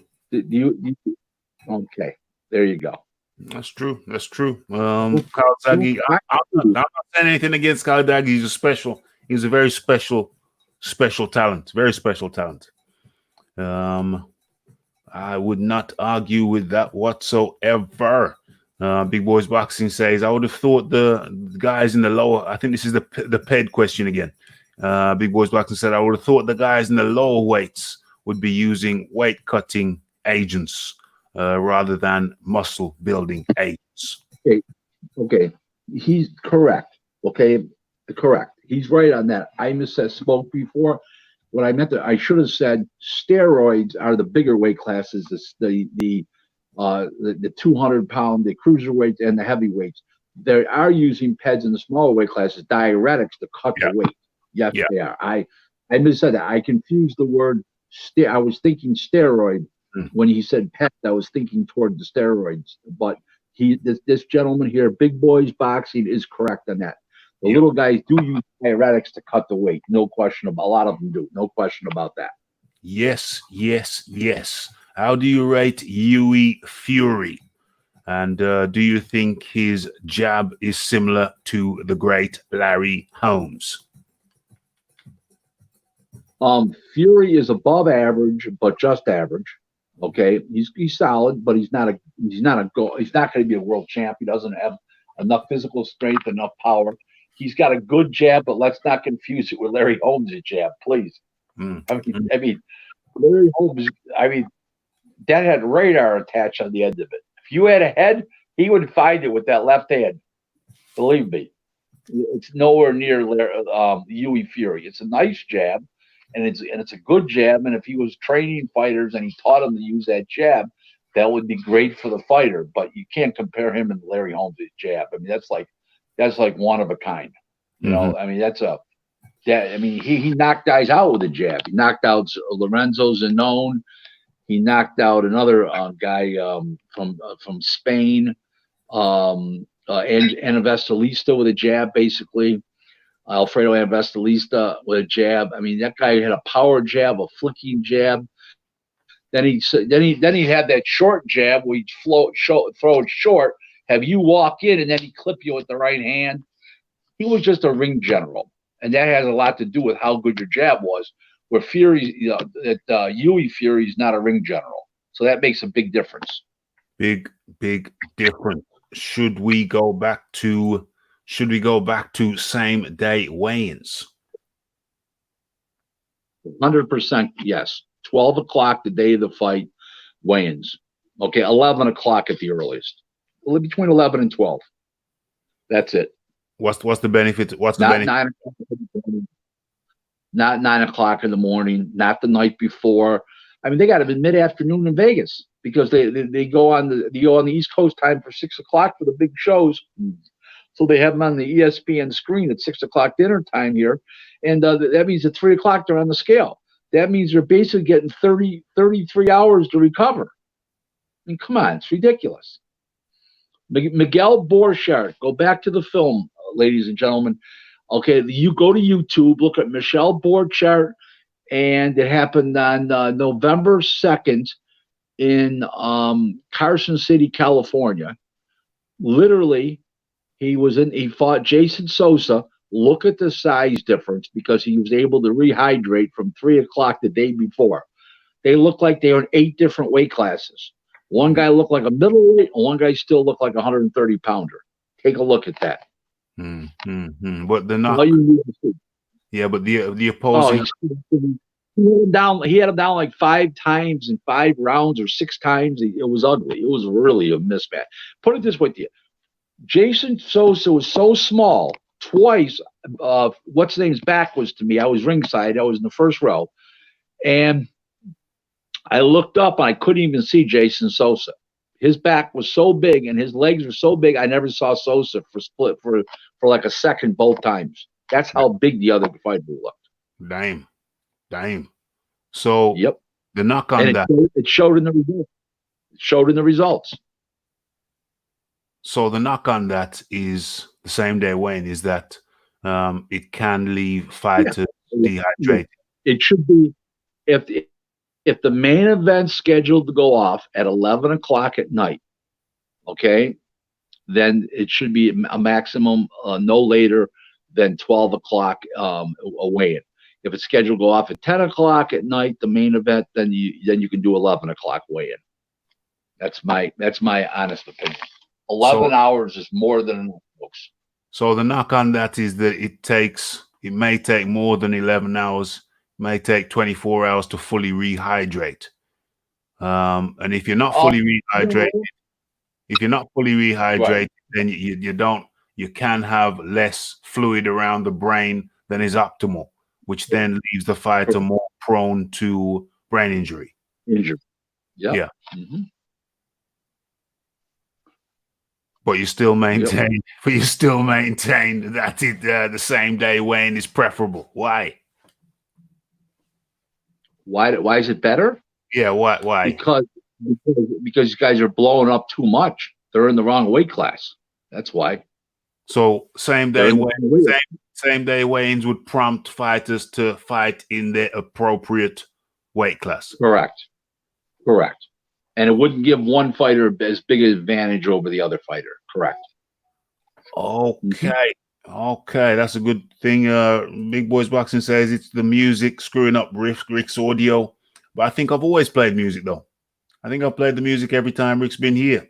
So I don't see why that was a difference this time. I'm perplexed. Yeah, I know what the problem is. My wife's got this fancy. I'm at the kitchen table here, and in our home, and my wife's got this fancy thing, and it's beating up on the bottom because I've got the phone pressed against this marble bowl, and it's beating up on the bottom, and it's covering the microphone from the cell phone. That's what's going on. Oh, okay. So at least I know what's going on. Okay. At least we have a solution now. Okay. Well, the music's off, so it should be better on this occasion. Okay. So I just want to pop a few names out and see what your response is. Wilfredo Benitez. All-time great. He was sparring with professionals at 12 years old out headgear, and he was a shot fighter at 22. But while he was great, he was great. Yeah. Definitely an all-time great. The radar defense, the Bible of boxing. He was a great fighter. He was a great fighter, and it took a great fighter to beat him in Sugar Ray Leonard. It took a great fighter to beat him in Tommy Hearns. But after that, and after the Duran fight, that was all she wrote. He was shot. Duran was his really last great stand. That Sugar Ray Leonard fight, it kind of it left an impression in my mind. I just thought, even though he lost, I thought, this guy is great. Yeah, he didn't have. He was a great defensive fighter, and he knew how to fight and everything. He was just a master. If you go back to the old YouTube films and you want to show a guy how to fight, a young kid how to fight, that's who you use. Benitez. He really knew his way around the ring. No question about it. The knockout when he knocked out Maurice Hope with that short right hand, that was tremendous. It was one of the great knockouts in boxing history. Mm-hmm. One shot like a light, the title changed hands. I mean, right then and there, boom, shoot. And it was like a 3-point shot in basketball. He threw it out there, and he just turned around and walked away. He knew the guy was out. Great. Boom, boom, boom. Throwing out another name, Donald Curry. One of my all-time favorite fighters. I campaigned for him for 17 years to get in the Hall of Fame. And finally, in 2019, he entered the Hall of Fame. I pushed the Hall of Fame. I pushed writers to vote for him. The problem with Donald Curry is he was great before the internet writers came along because he was great in the 80s. And then when he made the comeback in the 90s, he as a junior middleweight, he was shot, and he lost to a guy like Emmett Litton. That's all they remember the guy, because those younger guys never saw him fight. So he didn't have a fighting prayer. So as far as getting in the Hall of Fame, but I told, go to YouTube, look at this guy, look at his record, dissect it. And everybody started to agree with me. He finally got in the Hall of Fame. So it's a funny thing. I don't even know the guy. I met him one time real quick years ago at the Top Rank office. That was 3 offices ago for Top Rank. And in the meantime I don't even know the guy. And I didn't even talk to him at the Hall of Fame. I was up there. I didn't even talk to him. I wasn't like I was trying to take credit for or anything like that, or I liked him as a person, or I was friends with the guy. He just deserved to be in the Hall of Fame. But Boom Boom Mancini's already in there, and look at compare their careers. What was Unified Light World Welterweight champ, and traveled the world and won big fights. And this other guy here, what did he ever do? I mean, Boom Boom never did much. Boom Boom was a very short-lived guy. Yeah. I can't mention Don Curry without mentioning Lloyd Hunnigan. It's a natural, but he was gone by that time. He couldn't make the weight anymore. They took 17 pounds off of him in the prior 24 hours, and he had nothing left. He was a much better fighter than Hunnigan. That was more or less a weight problem, that he just couldn't make the weight anymore. They just drained him so much that he just had nothing left. So it wasn't like it was one of those things that Hunnigan was a better fighter. History shows you that Hunnigan was not a better fighter than Curry. So why didn't Curry take the rematch though, Rick? Why didn't Curry take the rematch? Couldn't make the weight anymore. Couldn't make the weight. That he moved up to 54, then won the title at 54 when he beat the Frenchman. Couldn't make the weight. So it was all about weight. That's all it was. All about weight. 17 pounds. Listen, I talked to the guys that were the matchmaker for that show, and they said, Rick, he had nothing left at all. Nothing. Just like when Barry McGuigan fought Stevie Cruz, he had nothing left. And they fought in the desert, and it was outdoor arena, and it was hot. It was a super hot day, and he had nothing left when Barry McGuigan lost to Stevie Cruz. That explains that. I remember that fight. Yeah. Yep. It happens. That just what happens. Sometimes you just can't make the weight anymore. They just outgrow the weight class.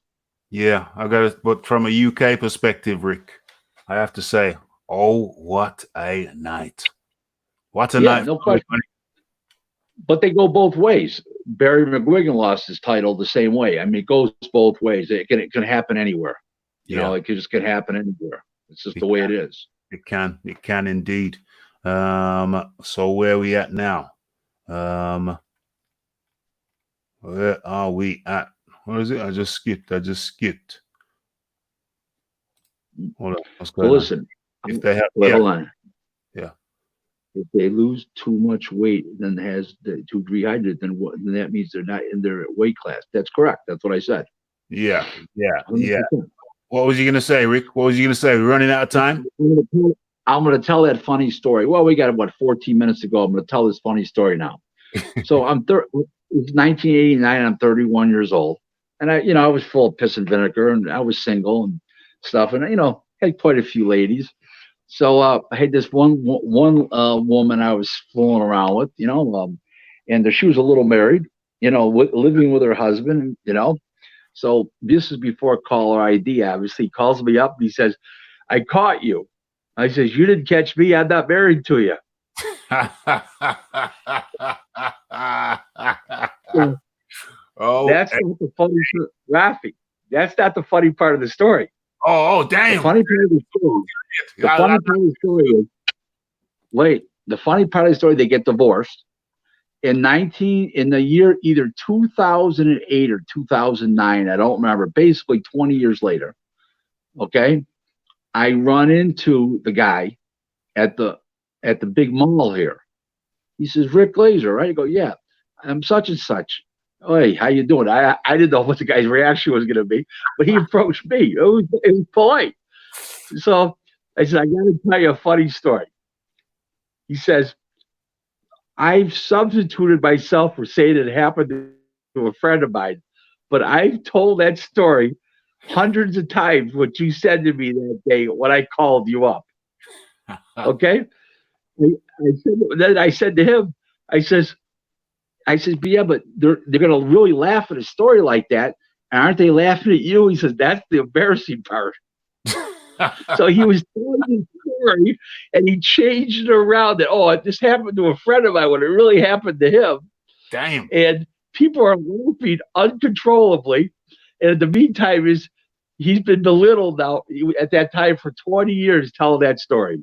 But he loves to tell the there story. You go. He loves to tell the story. Funny story, huh? Damn. Yep. Yeah, you should stop telling that money. He just loves the story, doesn't he? He just loves he loves the story. He's probably happy to get rid of that guy. He got rid of her shortly thereafter. But Yeah. he's tell the story. He says, well, this happened to a friend of mine, and this is what happened, and blah blah blah, and it was really him. And the people be laughing uncontrollably. Little did they know they were laughing at him. Damn. I mean, damn. That's kind of crushing. I'm wondering if I should tell my story. I'm wondering if I should. Come on, Raph. Save that to next week. If you allow me to come back for another Wednesday to that story. Now, we got 11 more minutes for your fans, of the great boxing fans of the UK. Come on, we need more questions, Rob. Well, hey, I'm fully loaded. I am fully loaded. Just want to say, Rostar says, look at how lethargic Curry was versus Lloyd. Yeah, there's no doubt about it. Marla says, do you think there should be stiffer penalties for PED use in boxing? PED use, yes, but not marijuana. No, not marijuana. Definitely PED. Yeah, legalize. Absolutely. They should be. If you get caught, this is what I'm going to tell you about marijuana, about the drug use. Okay, I think that everybody should get paid. Okay, in other words, in other words, let's just say you earned $1 million purse and you owed your manager and your trainer and your cut man 30%, let's say total. You're 700,000 gonzo. Say that again. That guy, in other words, so let's say it's $1 million purse and you owe your team 300,000. They should pay the team and take your 700,000. Yes. That's what they should do. I agree with that. I totally agree with that. Because a lot of these old school trainers, they don't know the guys on PEDs. They got somebody else doing the PEDs that they don't even know is doing the PEDs. So you can't blame the trainer. No, not necessarily. I'm not saying that some of the trainers don't know, but you can't blame the trainer. It's normally a PED specialist. Yeah, absolutely. Unless you got a PED specialist in the camp. Okay, so this was, from my end, it was an economic flavor. The economy of boxing from the Q&A, and it could have been anything. So that's good. I'm going back to my end now for the last few minutes. And Michael Nunn, we've been in contact on Twitter today. Michael Nunn is coming back in a kickboxing match against the guy most of you won't know, but his name is Pat Miletich. He's big in MMA, very big in MMA when I was in that realm back in the Dizzy. And he was a fighter and then moved on to be a trainer. So Michael Nunn is in the 57 years of age range. And I think Pat Miletich is around there too. And those two old-timers, all campaigners are going to go at it. Tell us everything that's wrong with that, Rick. Everything. There's nothing right with it. Guy should not be anywhere near any kind of combative sport as a active participant. He's shot. He's 57 years old. He's subject to all kinds of injuries. And it just shouldn't happen. And no commission should sanction. He was in prison for 16 and a half years. He's been out of the ring for 18. Game is over. Got to move on, get another job, train fighters, do something. Okay, but he should not be in a boxing ring. I don't know enough about the other guy to form an opinion. I know he's in the UFC Hall of Fame, but I don't know what condition he is in. But let me just compare it to myself, who's not a fighter. When you're 30 years old and you're 40 years old, you lose some of your legs. Then when you're 45, you lose more of your legs. When you're 50, you use more of your legs. When you're 55, you lose more. When you're 60, you lose more. And now I'm 62. Well, he's already had 4 depreciations of leg usage from 30 to 57. The game's over. Shouldn't be anywhere near any kind of ring. Yeah. It's not healthy. It's not good. It's not healthy. I don't want my last. There shouldn't. Yeah. Okay. Make this the last one then. Last question. So this money management thing, there seems to be a big issue with the money management. You said to me, get back to me 5 years later and see if Charlo still got the big ass mansion. This money management thing, it's not just a boxing problem. It's a sports problem in general. But over the years, you must have pondered the question: how can inroads be made to stop so many of these guys like Michael Nunn ending up? Because here, the fighters aren't educated. That's why they're fighters. If they were highly educated, they wouldn't be fighters. Okay, and they don't trust anybody because they're so street. In America, they're street urchins. So they won't trust a financial advisor. They won't trust somebody with their money that's trustworthy, and they just don't get it. And it's a sad thing. And they end up to be bust outs. Whether they're football players, baseball players, it doesn't happen to as much. And the part of the reason it doesn't happen to baseball players is because they're in the minor leagues for a bunch of years and they're riding around on buses. So they appreciate the dollars when they get there.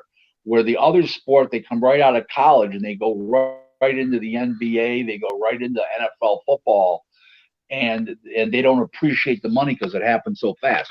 In Major League Baseball, it takes longer to get the money because you're in the minor leagues and you're riding a bus for years. So what basically happens is you appreciate the dollar more. Another thing is the baseball, they play longer. So a guy who's let's say 25 gets to the major leagues at 25, he can be playing at 40, 42 years old, 38, 39. The other sports are basically all done. A couple basketball players later on. Once in a while, a football player like Tom Brady over here, but it's not a long enough career, and that's the other problem. And fighters, they're just uneducated and they go along and they blow their money. They don't pay their income taxes. There's so many things that they do wrong, and it ends up to be a cluster. In the end, their house is gone.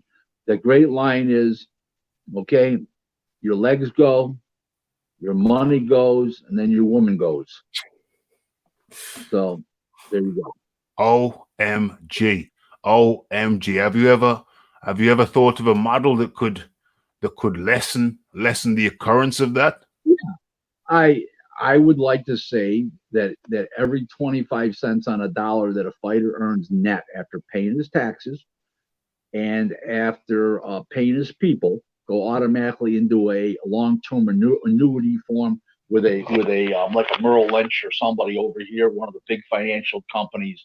And so if a guy's making, let's just say guy's making $1 million a fight, he's paying $300,000 out to his team. He's paying $200,000 out in taxes. Let's just say he is.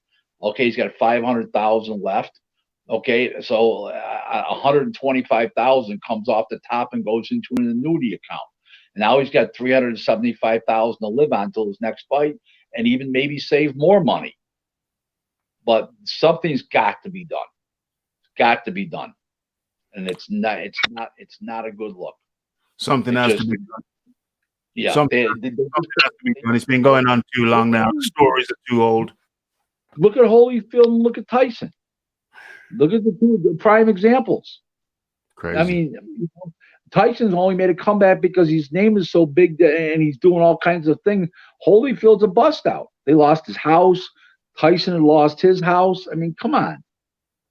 The history just keeps repeating itself, but nobody does anything about it. Yeah. I think somebody has to have responsibility. There needs to be a framework, a model. There needs to be a model that's handed out by gyms. And I like the 25% idea that you just said. 25%. It should be a blueprint model of how you handle your money, and that should If the be it. guy's making, let's just say he's making 500,000 a fight. Let's just say he is, and you take everything 50% of what I just said. I just worked out $1 million, so he gets 62,500 in the bank. Okay, for a fight. Okay, with the 375 with the rest of it twice a year, and let's cut 375 down in half. He can live real nice, buy a house, pay his mortgage, and he's still saving money. Yeah, And he's still gaining equity on his house. That's only 25%. We're not asking for miracles here, folks. yeah. Okay? Here's the stupidest thing they do. Want to know the stupidest thing they do? They go out and buy a car for 150,000, Mercedes, 125,000, 130,000, BMW, right? Now they pay cash. Well, I got the money, big shot. Okay, money's gone. Car's depreciating, right? He could have leased that same car, had the money in the bank, paid $1,250 a month lease for 3 years, and given that car back after 3 years and said, here's your car. Give me a new one. He would have still had his money. Damn. That's smart business. That's smart business. There needs to be something needs to be done. There needs to be a model, a framework, which even if it's not imposed, every professional should have this little model, this little framework, much like Maslow's. Much like Maslow. You got 4 more minutes, Raph. We got 4 minutes. Come on, Raph. 4 minutes. We don't need them. We don't need them because that was the last question, and that is how smooth I am. That is how smooth I am because now you always need time for landing.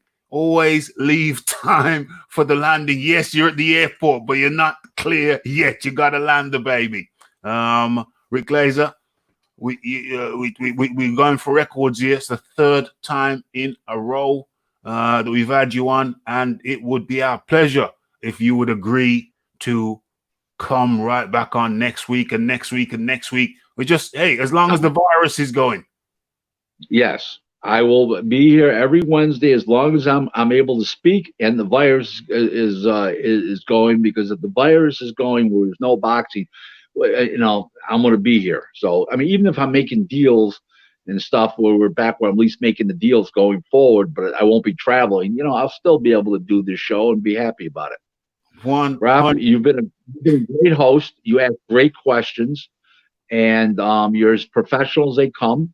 As is my friend Brendan Taylor, who you know from Dana, Florida, True School Sports. Another one. You're a class guy. I'll be on here as long as I can possibly be on here.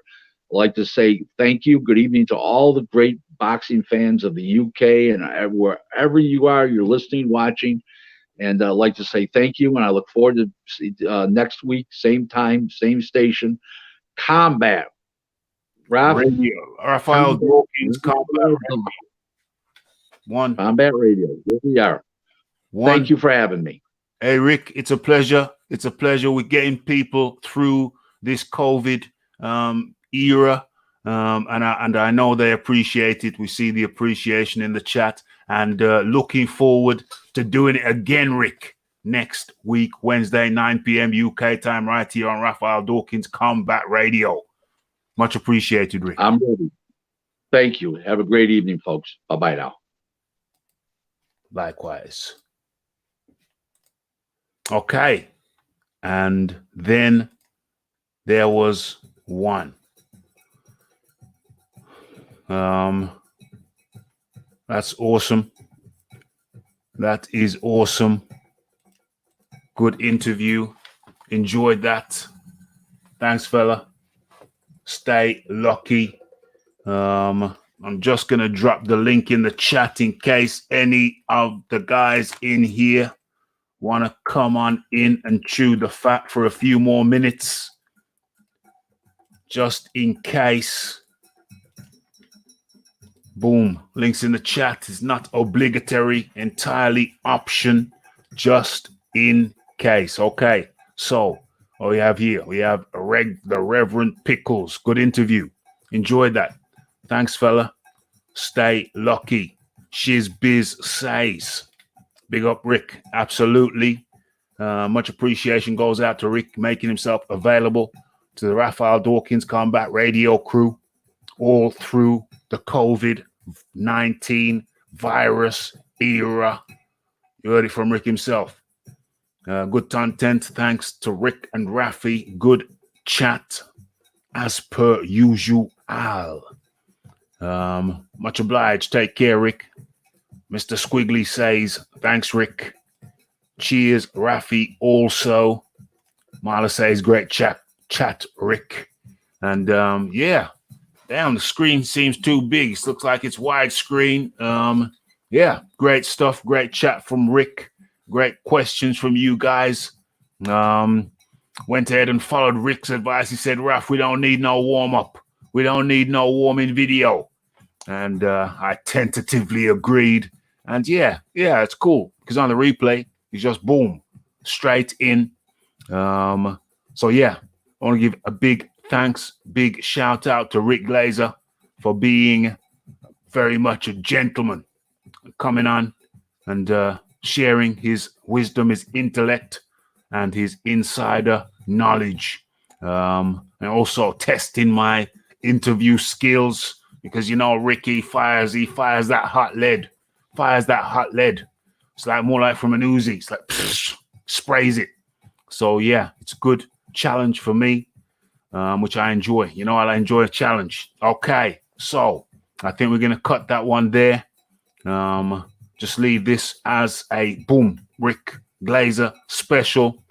And what else is there for me to say? Oh, is this here? We got another comment coming through.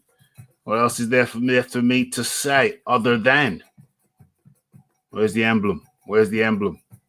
There it is. Okay, so you have been in tune to Raphael Dawkins Combat Radio. The special interview 3. A short warm-up video gives the chat folks a few minutes to gather. Yeah. A little quick warming. I totally agree. And yeah. Well, nothing else for me to say other than it's the boxing talk with Raphie. Monday, Wednesday, Friday, 9 p.m. UK time. And the next one obviously is going to be on Friday. It's going to be a chat, boxing chat. And also we're going to be reviewing another classic video, fight video. But in the meantime, what I can say is it's the BH, it's the Jakal Davis, it's the Marla, it's the Uncle Burnt Apostrophe, it's Mr. Squiggly, it's the Shiz Biz, the Reverend Pickles, the Philip Carl Roberts, the Ross Clark. Who else am I missing? It's the BH, and it's the Red Gloved Militant. It's the Lisa Bayliss, and many, many more. And the only thing left for me to say is see you on Friday. Probably be doing something tomorrow, which is Thursday. And with that, I say, blessed.